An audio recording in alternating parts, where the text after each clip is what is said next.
Hey guys, what's up? It's AD.VideoEditor here. It's been a little while, but right now we are getting into my 8th episode of my After Effects Beginner to Pro series.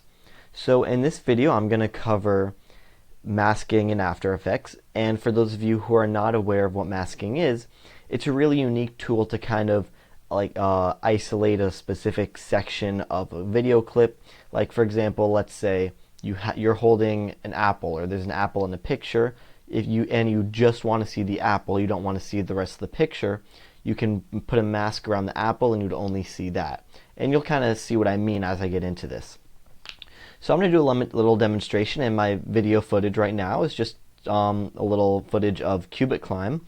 And for those of you who are not aware, Cubit Climb is my mobile game that I created. It's currently on the App Store and Google Play Store. So if you're looking for something to play, please go ahead and check it out and let me know what you think, as well as at the end of this video, feel free to like and comment and subscribe.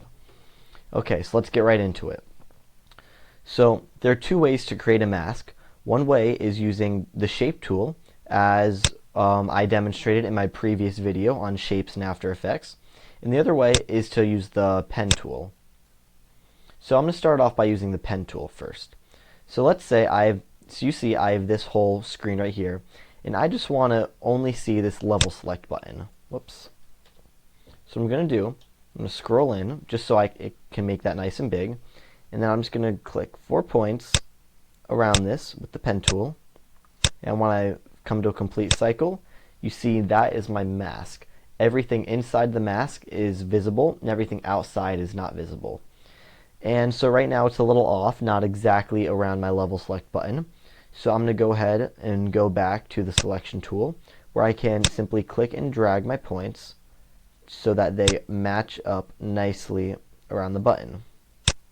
So this is basically our mask. So now if you'll note,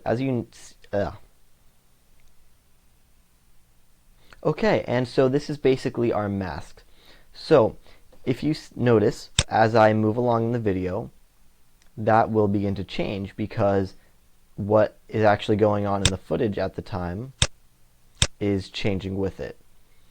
So with this mask, it works if I only want to see that specific section of the video. Okay, so I hope you understand that, and I'm going to move on right now. So with the mask, let's say I made this mask and I want to modify it, and suddenly I realize I want to have a point locked right there, while I can move this one. So in essence, I don't have enough points. I want another anchor point that I can move. I can go back to the pen tool, get the drop down menu, and click the Add Vertex tool. And with this, I can click anywhere I want, and you'll notice another anchor point came up.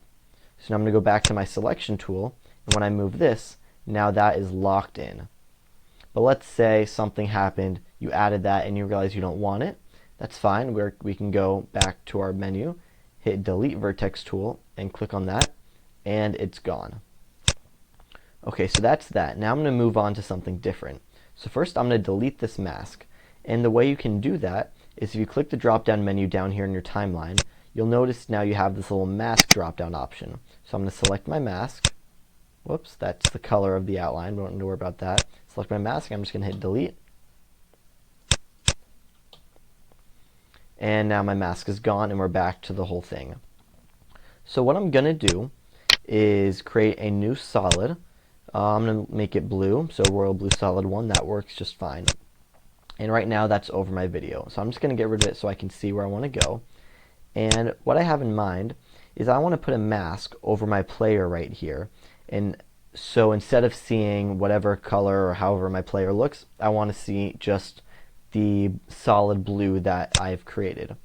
So I'm going to make this visible right here. And I'm going to use the rectangle tool this time, because my player is a cube and the rectangle does a decent job of covering that. So I'm just going to create a rectangle, and you'll notice it's not covering it at all. That's fine. We're going to go ahead and move it around.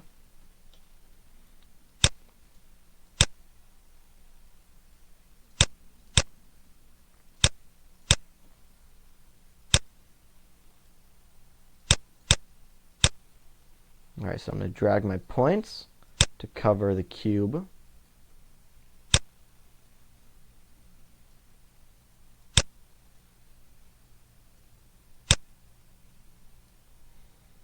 And something you might want to do with this, if you're having a hard time exactly seeing where you're covering with the mask, it might be easier if you make this a little transparent so that you can kind of see what's underneath the mask. So if I go right here to opacity and bring that down, then I can still see my blue square, but I can also see kind of what's underneath so I can get a better idea of exactly where I'm covering. So right now, here's a perfect example of when I want to use my Add Vertex tool. I made a nice rectangle, but this cube, because of the 3 dimensions, it's not exactly a rectangle. So what I want to do is go to the Add Vertex tool, top and bottom, and now I can drag these to cover the cube better. Okay, I'm just going to put a little marker right here so I know exactly where I am. And if you notice, as I go in time, my player moves away, but my mask doesn't. So what we need to do is keyframe our mask. So the way we do that is we're going to go down to our mask, open that up all the way, and we have some options: path, feather, opacity, expansion. I'm just going to quickly go over these. And so if you notice expansion, it just takes the mask but makes it bigger, goes beyond the boundaries you've set. The opacity, as you can guess, just transparency of it, straightforward. The feather, it'll pretty much make it the edge softer. So if you don't want such a harsh, straight line, solid line mask, you can bump up the feathering and it kind of fades in. And so there are situations where you might want that. But what I'm going to do, first let me go back to the exact spot where I was, where my mask is nicely covering everything. So I'd say right there is my starting point. So I'm going to click the stopwatch next to mask path, and now you'll notice there's a keyframe that showed up. So now I'm going to go forward in time, let's say like 10 frames, and now I'm going to move my mask path to still cover it. And you'll notice once you move it, another keyframe pops up. So now I have a new keyframe on the moment of time I'm in right now. I'm going to go forward another 10 frames.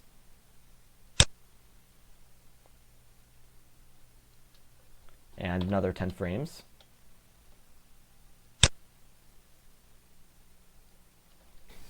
Okay, so now that I went forward in time a little bit, I'm going to go back. And you'll notice now, as I go forward in time, the blue kind of follows the cube. Now you'll notice it's not perfect. That's because my cube is moving pretty fast, and I'm only keyframing every 10 frames. If I went frame by frame or tried to do every other frame, then it would be more precise and follow the cube's movement exactly. Because the mask that I made only goes in a straight line from point to point, that there are keyframes, and the object I'm following is not going in straight lines, it's moving around and finding each spot.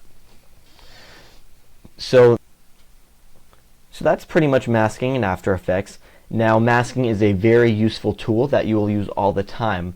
One of the earlier projects I did that required masking was doing something like making the lightsaber effect.